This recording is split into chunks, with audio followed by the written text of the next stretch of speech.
একজন মুমিনের কাছে বছরের যে কোনো দিনের চাইতে গুরুত্বপূর্ণ এবং তাৎপর্যপূর্ণ দিন হলো আরাফাতের দিন। কারণ রাসূল আকরাম সাল্লাল্লাহু আলাইহি ওয়াসাল্লাম এই দিন প্রসঙ্গে বলেছেন, এই দিনে আল্লাহ সুবহানাহু ওয়া তাআলা যত বেশি সংখ্যক মানুষকে জাহান্নাম থেকে মুক্তি দিয়ে থাকেন, বছরের অন্য কোনো দিনে এত বেশি সংখ্যক মানুষকে আল্লাহ সুবহানাহু ওয়া তাআলা জাহান্নাম থেকে মুক্তি দান করেন না। অপর এক হাদিসে আসছে, তিনি বলেছেন, আফদালুদ দুআই দুআউ ইয়াউমি আরাফা।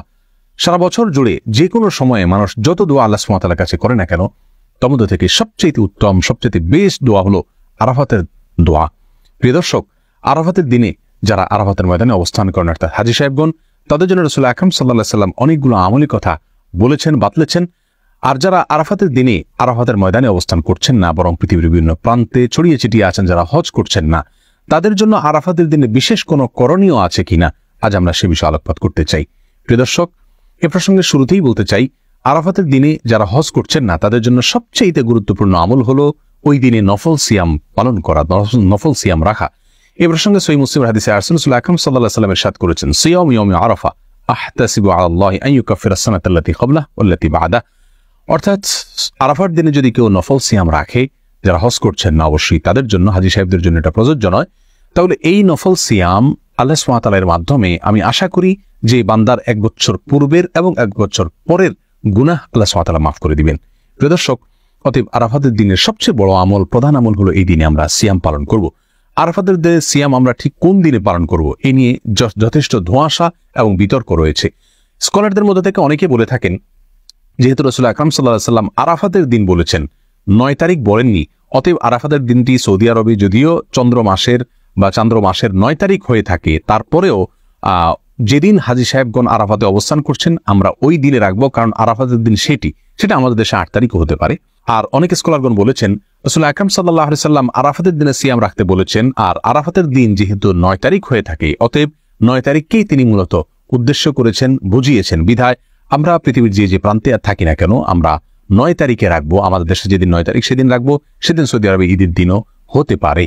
যাই হোক, এখানে দুটি মত আমরা দেখতে পাচ্ছি। এই দুটি মতের কোনটি রাসূল আকরাম সাল্লাল্লাহু আলাইহি ওয়াসাল্লামের সুস্পষ্ট কোনো হাদিস দ্বারা সরাসরি সমর্থিত নয়, বরং এই দুটি মতই গবেষণামূলক। আমরা যেই মতটি আমাদের কাছে বেশি যৌক্তিক মনে হবে সেটার উপর আমরা আমল করতে পারি। আর যদি উভয় দিনে আমরা নফল সিয়াম রাখি, অর্থাৎ চন্দ্র মাসের 8 এবং 9 উভয় দিনে যদি আমরা সিয়াম রাখি, তাহলে সেটা সবচেয়ে উত্তম। কারণ কোনো কোনো বর্ণনা দ্বারায় জিলহজের প্রথম দশকের প্রথম 9 দিনই সিয়াম রাখার কথা, সিয়াম পালন করার কথা বোঝানো হয়েছে, নির্দেশ করা হয়েছে। কোনো কোনো বর্ণনা দ্বারা এরকমটি বোঝা যায়। বিধায় আমরা জিলহজের 8 এবং 9 উভয় দিনে সিয়াম পালন করতে পারি। তাহলে আরাফাতের দিন উপলক্ষে সর্বপ্রথম এবং সবচেয়ে বড় কাজ হলো একজন মুমিনের জন্য যারা হজ করছেন না, আরাফাতে অবস্থান করছেন আরাফাতের দিনে, ওই দিনে সিয়াম পালন করবেন। আর দ্বিতীয় আমল হলো লা ইলাহা ইল্লাল্লাহু ওয়াহদাহু লা শারীকা লাহু লাহুল মুলকু ওয়া লাহুল হামদ ওয়া হুয়া আলা কুল্লি শাইইন কাদির। এই বাক্যগুলো বেশি থেকে বেশি বলা, পাঠ করা আরাফাতের দিনে। রাসূল আকরাম সাল্লাল্লাহু আলাইহি ওয়াসাল্লাম বলেছেন, ওয়া আফদালু মা কুলতু ওয়াল আনবিয়াউ মিন ক্বাবলি লা ইলাহা ইল্লাল্লাহু ওয়াহদাহু লা শারীকা লাহু লাহুল মুলকু ওয়া লাহুল হামদ ওয়া হুয়া আলা কুল্লি শাইইন কাদির। অর্থাৎ আমি যত বাক্য আমার মুখ দ্বারা উচ্চারণ করেছি, যত জিকির করেছি আমি এবং আমার পূর্বে যত নবীগণ যত জিকির করেছেন, তার ভিতরে সবচেয়ে উত্তম জিকির হলো এটি। রাসূল আকরাম সাল্লাল্লাহু আলাইহি ওয়াসাল্লাম এই জিকির আরাফাতের দিনে, এই দোয়াকে, এই বাক্যগুলোকে আরাফাতের দিনে পাঠ করার ফলে বিশেষভাবে নির্দেশ দান করেছেন। এই দোয়াগুলো বা এই বাক্যগুলো যদিও হাজী সাহেবদের জন্য, যারা আরাফাতের মধ্যে অবস্থান করছেন তাদের জন্য বলা হয়েছে, তারপরেও এই বাক্যগুলো যারা হজ করছেন না বা আরাফাতের দিনে আরাফাতের ময়দানে বাইরে আছেন তারাও পাঠ করতে পারেন। এটাই বিশুদ্ধ মত। কারণ রাসূল আকরাম সাল্লাল্লাহু আলাইহি ওয়াসাল্লাম এখানে নির্দিষ্ট করে দেননি যে শুধুমাত্র আরাফাতের দিনে যারা অবস্থান করছেন তারাই পড়বে, বরং আরাফাতের দিনে যে আমলগুলো আছে সেগুলো দিনের সাথে তিনি সম্পৃক্ত করেছেন। হ্যাঁ, যারা সেই দিনে আরাফাতের ময়দানে অবস্থান করে এই বাক্যগুলো বলতে পারবেন বা আরাফাতের ময়দানের যে সমস্ত আমলগুলো আছে সেগুলো করতে পারবেন, সন্দেহাতীত ভাবে যারা বাইরে থেকে করছেন তাদের চাইতে তারা অনেক বেশি ফজিলতের অধিকারী হবেন, অনেক বেশি মর্যাদার অধিকারী হবেন, সেটা বলাই বাহুল্য।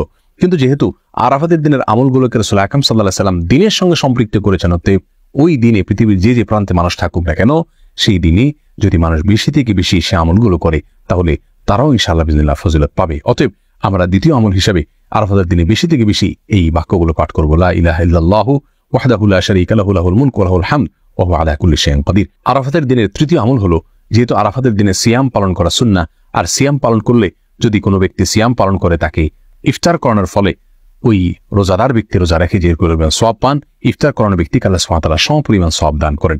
অতএব আমরা আরাফাতের দিনে, যেহেতু অনেকেই রোজা রেখে থাকেন, আমরা রমজান মাসে একে অন্যকে ইফতার করাই, কিন্তু আরাফাতের দিনে, এই দিনও যেহেতু মুসলমানদের মধ্যে বড় অংশের মানুষ সিয়াম পালন করে থাকে, অতএব এই দিনই আমরা একে অন্যকে ইফতার করার চেষ্টা করবো ইনশাআল্লাহ।